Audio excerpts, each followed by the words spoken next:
আজ একটা গুরুত্বপূর্ণ বিষয় নিয়ে আলোচনা করব। অনেকের গলার কাটা হলেও সত্য কথা বলতে দ্বিধা নেই, কারণ হক বলাটাই আল্লাহ পাক বলেছেন বলার জন্য। আজ কারবারের ইতিহাস হকের চরম ঘোষণা। আমরা এমন এক সময় পার করছি যখন আসুরা মানে কেবল রোজা, কোন নবীর জন্ম, কোন নবীর নাজাত, কোন নবীর তওবা কবুল, এমনই গল্প এত এত বলা হয় যেন এই দিনে কারবালার মাঠে কোনো রক্তই ঝরেনি, যেন হোসেন আলাইহিস সালাম শহীদ হয়নি, যেন রাসূলের পরিবার তৃষ্ণায় কাতরি হয়নি। আশুরার নামে বানানো ফজিলতের গল্পগুলো আসলে আসলো কোথা থেকে? একটা জালিম শাসকের বিরুদ্ধে যখন হোসেন আলাইহিস সালাম লড়লেন, তখন ইতিহাসে রক্ত লেখা হলো, কিন্তু জালিমদের উত্তরসূরি চাইল এই রক্ত যেন কেউ না দেখে।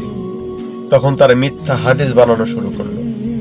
বানানো ফজিলত, অযৌক্তিক গল্প দিয়ে এমন একটা আবরণ দিল যাতে মুসলিমদের চোখ আর কারবালার দিকে না যায়, বরং আশুরা মানে একটা আনন্দের দিবস হয়ে দাঁড়ায়।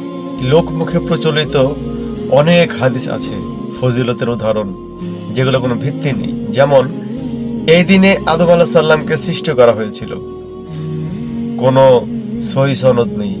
ইবনে হাজার আসকালানি, জাহাবি, ইবনে জৌজি, এমন ইমামগণ এটাকে বাতিল এবং মওযু বলেছে।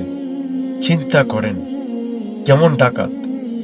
এই দিনে নূহ আলাইহিস সালামের কিস্তি তুর পাহাড়ে থেমেছিল। আরে ভাই, ওই সময় কি কোনো মাসের হিসাব ছিল? সহিহ সনদ নেই, ইতিহাস বইতে আছে, কিন্তু হাদিসে নির্ভরযোগ্য কোনো রেফারেন্স নেই। এই দিনে ইব্রাহিম আলাইহিস সালামকে আগুন থেকে মুক্তি দেওয়া হয়, আবারও মিথ্যার আওয়াজ। অনেক ফজিলত বানানো হয়েছে আশুরার গুরুত্ব বাড়াতে, কিন্তু এগুলো সহিহ কোনো সনদ নেই। এই দিনে কিয়ামত সংঘটিত হবে, এমন বড় একটা মিথ্যা কথা। এই কথাটি মিথ্যা এবং ভিত্তিহীন। কিয়ামতের নির্দিষ্ট দিন একমাত্র আল্লাহ ছাড়া কেউ জানে না। সূরা আরাফের 187 নম্বর আয়াতে বলে দিয়েছেন।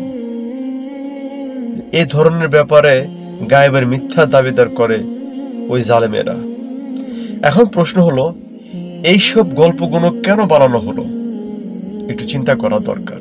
কারণ তারা চায়নি এই দিনে মানুষ ইয়াজিদের মুখোশ খুলে ফেলুক। তারা চায়নি মানুষ জানুক কিভাবে রাসূলের ঘর তৃষ্ণায় মরেছে, শিশুর গলা কাটা হয়েছে, বোনদের গলায় রশি পরানো হয়েছে।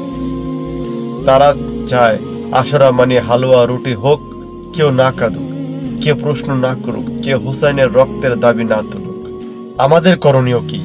আজ যারা শুধু রোজা নিয়ে ব্যস্ত, অথচ কারবালা ঘটনা চেপে যেতে চায়, তাদের বলে দাও, তুমি ফজিলতের নামে মিথ্যা হাদিস ছড়াও, কিন্তু আমরা শহীদদের রক্ত ভুলবো না।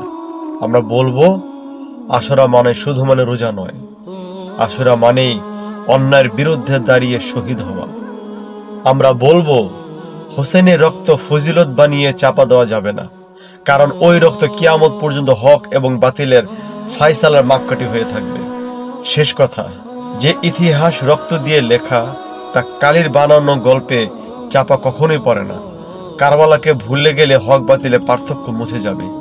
তাই মিথ্যা ফজিলতের গল্প নয়, এই আশুরায় হোসেন আলাইহিস সালামের রক্তের সামনে দাঁড়িয়ে নিজেকে জবাবদিহিতা নিশ্চিত করো, কারণ আল্লাহ পাক বলেছেন, তুমি কখনো ভেবো না আল্লাহ জালিমদের কাজ অজানা রেখে দিয়েছেন। সূরা ইব্রাহিমের 42 নম্বর আয়াত।